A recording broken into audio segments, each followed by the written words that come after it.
শীত তো পড়েই গেছে, আর এই শীতে কিন্তু সবারই বাগান ভর্তি অনেক রকমের ফুলের গাছ দেখতে পাওয়া যায়। কিন্তু এই ফুলের গাছ লাগানোর জন্য যেটা মেন জিনিস সেটাই তো করতে হবে, মানে মাটি। আমি আজকে এই ভিডিওর মাধ্যমে দেখাবো যে এই ফুলের চারা লাগানোর জন্য যে মাটিটা তৈরি করতে হয় সেটা কিভাবে তৈরি করব।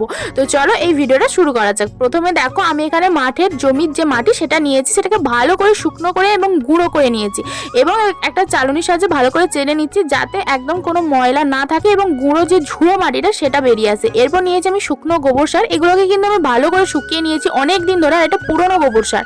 তো ভালো করে শুকিয়ে নেওয়ার পর সেটাকেও কিন্তু আমি চেলে নিচ্ছি যাতে এতে মানে কোনো আবর্জনা নোংরা কিচ্ছু না থাকে, পাতা শুকনো পাতা খড় টর কিচ্ছু না থাকে। দেখো ভালো করে আমি একদম শুকনো করেছি, এগুলোকে দিয়ে ভালো করে আমি চেলে নিচ্ছি যাতে একদম গুঁড়ো গুঁড়ো হয়ে যায়। দেখতেই পাচ্ছ কতটা সুন্দর হয়েছে। এবার দুটোকে আমি ভালো করে মিক্সড করে নেবো, মাটি আর গোবর সার। এর মধ্যে দেবো আমি মোটা বালি, ব্যাস তাহলেই রেডি হয়ে যাবে শীতের গাছের জন্য মাটি।